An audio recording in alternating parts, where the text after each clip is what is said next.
Hi guys, welcome to our second episode of Banter with the Babes. Fiends is there in her nice little summer gear in Hawaii while I'm all rugged up in Perth.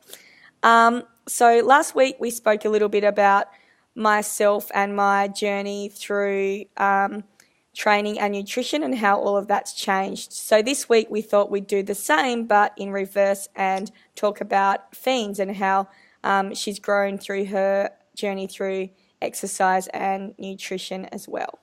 So firstly, tell us a little bit about your history, Fiends, with training and sport, I guess, because you've been into it for a long time now. So, so I grew up playing, my main sport was netball, and also cricket, but then I played everything from basketball to volleyball to what else? Just everything. I was always exercising.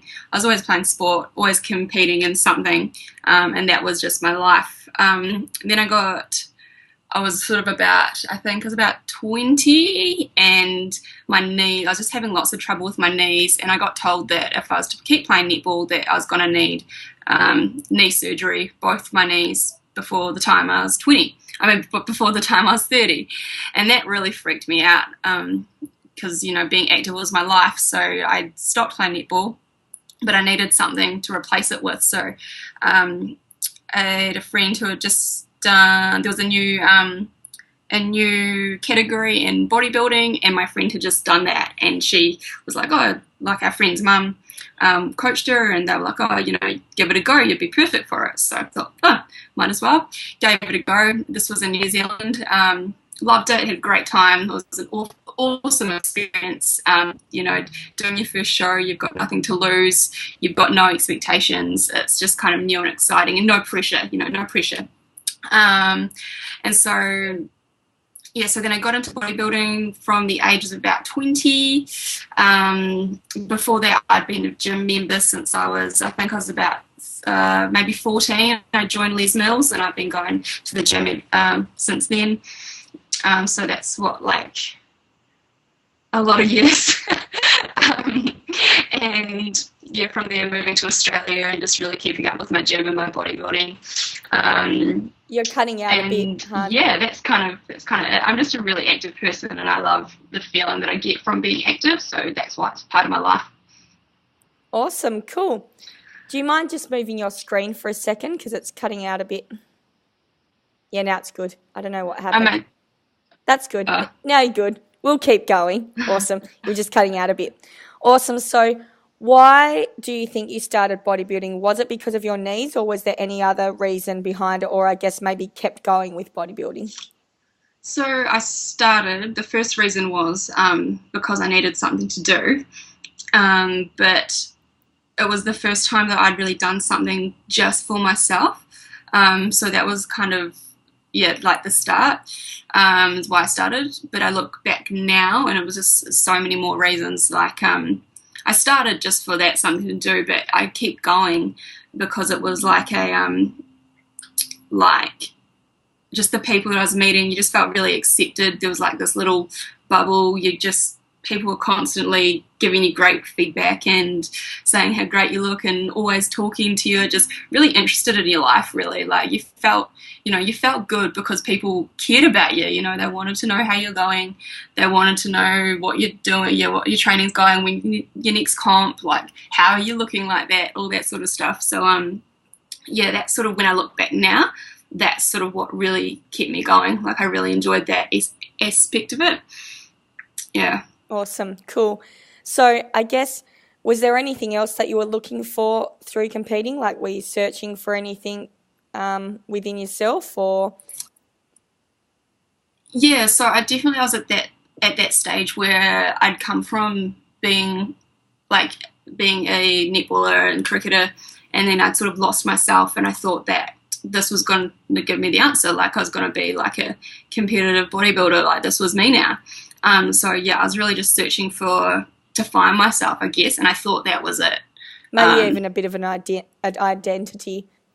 Massively, yeah. So it's when you go your whole life from doing a specific thing, and then all of a sudden it's gone. It's well, who am I now? It was a total search of identity, and I thought I found it. Did you? But I didn't. Definitely not. No. No. And I'm really glad that I realized that as well. And I found it out that that wasn't me from doing actually Ryan Fredericks from the Fitness First in Inalo.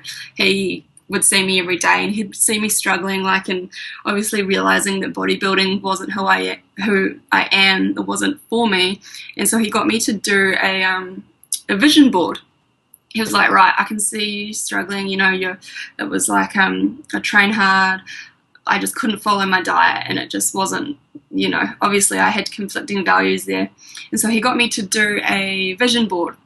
He told me to add to it everything that makes me happy, everything I enjoy doing, everything I could think of that I liked. And the funny thing was, I did this, and there was nothing to do with bodybuilding at all on this vision board, and it just blew my mind. I had no idea. Everything had sort of pictures of people being active and biking and skating and being in the water and just being outdoors. And I was like, holy shit, this is me. Like, this is who I am.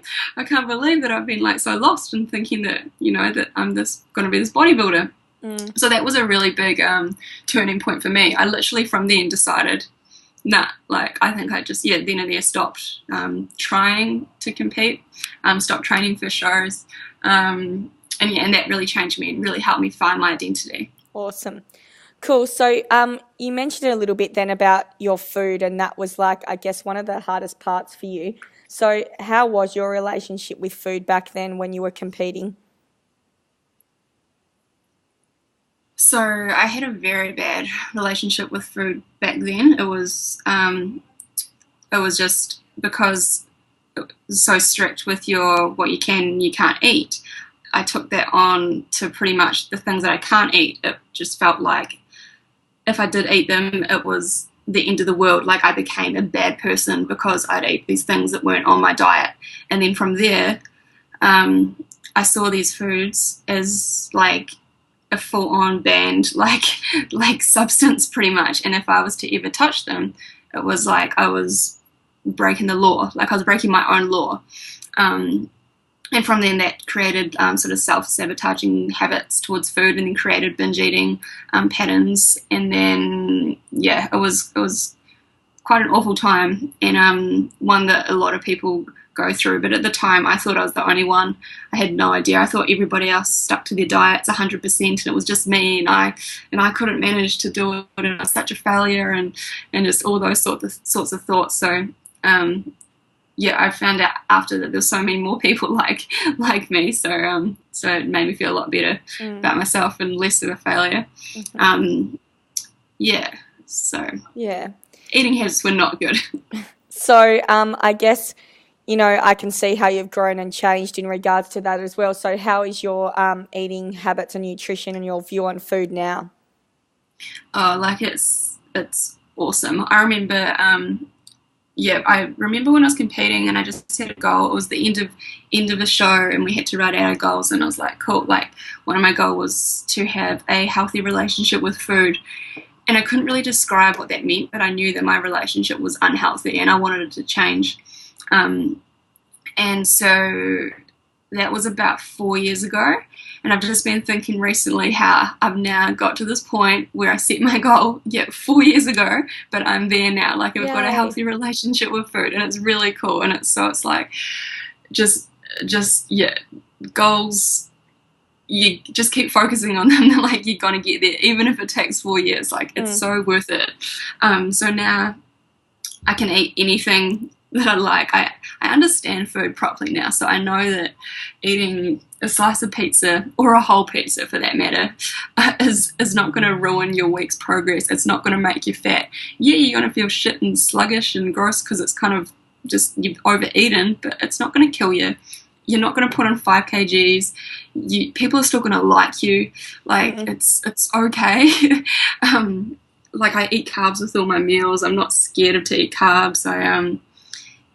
Like, it's awesome. I really enjoy it now. It's awesome, because I feel like we've come on this journey a little bit together, whereas we obviously had different habits in the past. I was more obsessed with food and counting and things like that, And now finally I can actually say this year, in the last like 3 months, I finally have a real good relationship with food as well. So it's pretty crazy. It takes Massively. a And long time. how fun is it now, like when we go out to eat like at restaurants and stuff, like we can actually go do that, whereas before there was just no way that we'd ever You'd be go like like sitting and there eat like, out. can I get out? No. No, it's awesome. It's good. Yay. So I guess just one more question. So when you started bodybuilding and everything, how was your self-image, do you think, compared to how you see yourself now?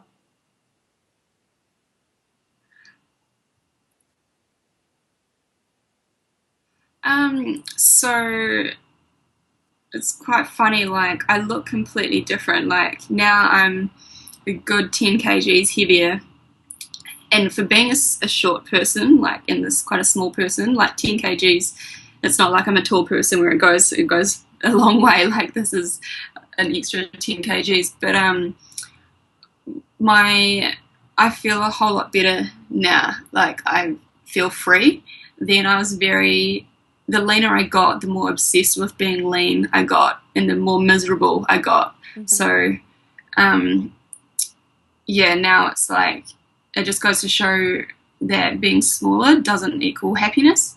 It kind of all comes from inside and the internal work that you can do to accept yourself, and self confidence, self love all comes from accepting you.